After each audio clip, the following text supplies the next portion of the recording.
আমি তাদের উদ্দেশ্যেই বলতে চাই, 1971 আজ থেকে 42 বছর আগে 15ই এপ্রিল সেদিন বাংলা পয়লা বৈশাখ ছিল। আমার বাবা সৈয়দপুর রেলওয়ে ওয়ার্কশপের মেকানিক্যাল ইঞ্জিনিয়ার ছিলেন।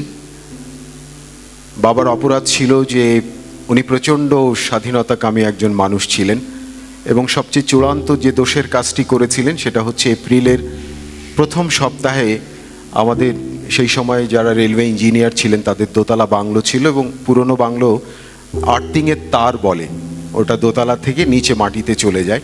সেই তারে তখনকার যেটা বাংলাদেশের পতাকা ছিল, মানচিত্র খচিত পতাকা, সেই পতাকাটা টাঙিয়েছিলেন। এটাই হয়ে গেছিল আমার বাবার জন্য কাল।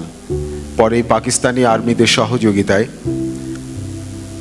15ই এপ্রিল বিহারিরা এবং পাকিস্তানি আর্মিরা যৌথভাবে আমাদের বাসায় অপারেশন করে। আমার বাবা তখন দোতলায় চাশতের নামাজ বলে 10টা সাড়ে 10টার দিকে নামাজ পড়ছিলেন। বাবাকে বললাম, বাবা তাড়াতাড়ি মোনাজাতটা করে আমাদেরকে সবাই নিচতলায় চলে যেতে বললেন। ওখানে যাওয়ার পরে আমাদেরকে সবাইকে বললেন, তোমরা খাটের নিচে ঢুকে যাও। তা আমরা 4 ভাই 2 বোন ছিলাম, সবাই আমরা খাটের দিকে ঢুকে যাই এবং আমার মাও ঢুকে পড়ে। আমার বাবা একা ওই দরজাটা হাত দিয়ে ধরে রাখে। আমার আজকে খুব ভাবতে অবাক লাগে যে বাবা কিভাবে বুঝলো যে উনি একাই ঠেকিয়ে রাখবেন ওদেরকে। এরা প্রথমে দোতলায় যায়, তারপরে সেখান থেকে নেমে এসে যখন দেখে দোতলায় কেউ নাই, বুঝতে পারে যে নিচতলায় সবাই আছে। শাবল দিয়ে ব্রিটিশ আমলের সেই বাড়িগুলোর দরজা ভেঙে ফেলে। ভেঙে আমার বাবাকে দেখতে পায়। দেখার পরেই বাবা দৌড়ে যখন পালাতে যায় তখন বেডরুমের দরজায় প্রথমে বাবাকে ঠিক এই জায়গায়, কোমরটার এই জায়গায় স্টেপ করার সাথে সাথে বাবা পড়ে যায় এবং ওখানেই শাহাদাত বরণ করেন। ওটা দেখে আমার মা খাটের নিচ থেকে বেরিয়ে চিৎকার করে বেরিয়ে আসে। আসার পরে আমার মাকেও তারা বেনর চার্জ করার পরে টেনে হিচড়ে আমার মাকে সিঁড়ি বারান্দায় নিয়ে যায়। আমি এগুলো সব লুকিয়ে লুকিয়ে খাটের নিচ থেকে দেখছিলাম এবং আমার খুব অবাক লাগে যে আমি একটি কথাও বলিনি।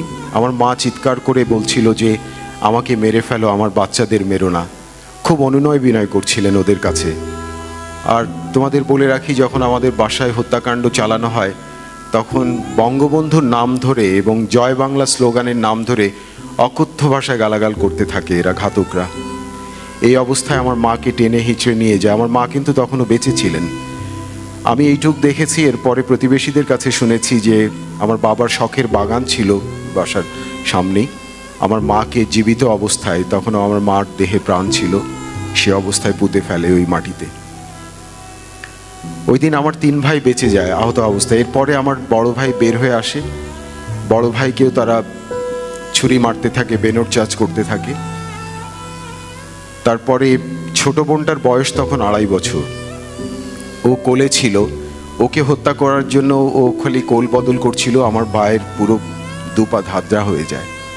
এই অবস্থায় একটা পর্যায়ে ভাই ছোট বোনটাকে খাটের নিচে ফেলে দেয়। কিন্তু অবাক কাণ্ড যে ওই ছোট বোন একটুও কাঁদেনি।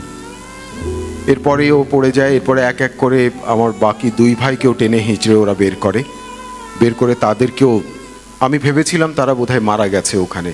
তারপরে ওই দিন সৈয়দপুরে প্রচুর বাঙালিকে হত্যা করা হয়েছিল। ফলে এতই বাঙালি হত্যা করা হয়েছিল যে লোকাল অ্যাডমিনিস্ট্রেশন তখন কারফিউ জারি করে সৈয়দপুরে। কারফিউ জারি করার পরে এরা চলে যায় এবং যাওয়ার সময় বলতে থাকে সব মার গিয়া। ইভেন আমাকেও লাথি মেরে, বুট দিয়ে লাথি মেরে বলে যে মরে গেছে। এরপরে আমি এক এক করে ডাকতে থাকি যে কেউ বেঁচে আছে কিনা। তখন দেখলাম আমার 3 ভাই জবাব দিয়েছে যে ওরা বেঁচে আছে আহত অবস্থায়। আমি অতটুকু মানুষ, তখন ক্লাস 5 পাশ করে 6-এ উঠেছি মাত্র। ওই অবস্থায় ওদেরকে নিয়ে আমাদের বাসার কাছেই ছিল সৈয়দপুর রেলওয়ে হাসপাতাল, ওখানে ওদেরকে ভর্তি করার পরে সারাটা দিন আমার ছোট বোনটাকে কোলে নিয়ে, আমাকে হাতে নিয়ে সারা সৈয়দপুর ঘুরে বেরিয়েছে, কেউ আশ্রয় দিতে চায়নি। ওই অবস্থায় সন্ধ্যা হয়ে যায়। পরে একজন ডাক্তার এসে তার বাসায় নিয়ে আমাদেরকে আশ্রয় দেয়। আমরা 3 দিন পর্যন্ত জানতাম যে আমার ভাইরা বেঁচে আছে। এরপরে 18ই এপ্রিল পরে জানতে পারি যে আমার ভাইদেরকে খুঁজে পাওয়া যাচ্ছে না। সত্যি কথা বলতে স্বাধীনতার পরেও আমরা জানতাম যে ভাইরা বোধহয় পালিয়ে গেছে হাসপাতাল থেকে।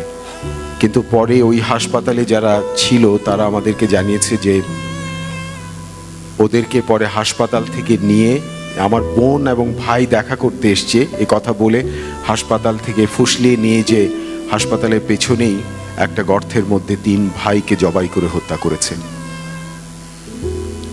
এই হচ্ছে আমাদের পারিবারিক ইতিহাস, যে ইতিহাস 1975 সালের পরে ভুলিয়ে দিতে চেয়েছিল ঘাতকের দল। এদেশের মুক্তিযুদ্ধ হয়েছিল একটা গল্প।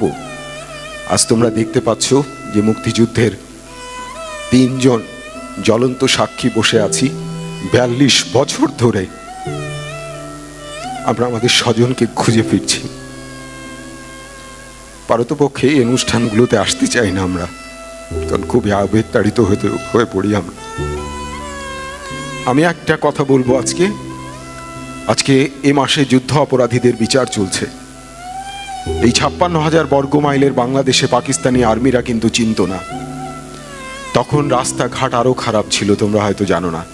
এই রাজাকাররা এই পাকিস্তানি আর্মিদের যারা 1200 মাইল দূরের থেকে এদেশে এসেছিল, এই 56,000 বর্গ মাইলে তারাই নিয়ে গেছে, নিয়ে এদেশের 30 লক্ষ মানুষকে হত্যা করেছে। আজকে তাদের বিচার চলছে। আমার খুব অবাক লাগে, যারা 9 মাসে এদেশের 30 লক্ষ মানুষকে হত্যা করেছে তাদের বিচার করতে কেন একটি সরকারের পুরো মেয়াদ অর্থাৎ 4 থেকে 5 বছর লাগবে? এই বিচারটি 9 মাসেই শেষ হওয়া উচিত ছিল। তাহলে আজকে যা দৃশ্য তোমরা দেখছো সেগুলো হতো না। আমি এও প্রতিবাদ করি যে আন্তর্জাতিক আইনের নামে যে বিচারের কথা বলা হচ্ছে, আমরা শহীদের সন্তানরা এটা মানি না। এই জন্যেই যে আমাদের মতো 30 লক্ষ শহীদকে যারা হত্যা করেছে তারা কোন আন্তর্জাতিক আইনে হত্যা করেছিল? যদি তা না হয়ে থাকে তাহলে আমাদের দেশের মানুষকে যারা হত্যা করেছিল তাদের বিচার আমাদের দেশের আইনেই হওয়া উচিত ছিল, এবং তার জন্য 9 মাসই যথেষ্ট। আমার আর কিছু বলার নেই। তোমাদের সবাইকে ধন্যবাদ। তোমরা জীবনে অনেক বড় হও, বড় শিল্পী হও। আমরা 3 জন এখানে কায় মনোবাক্যে সেটাই কামনা করি।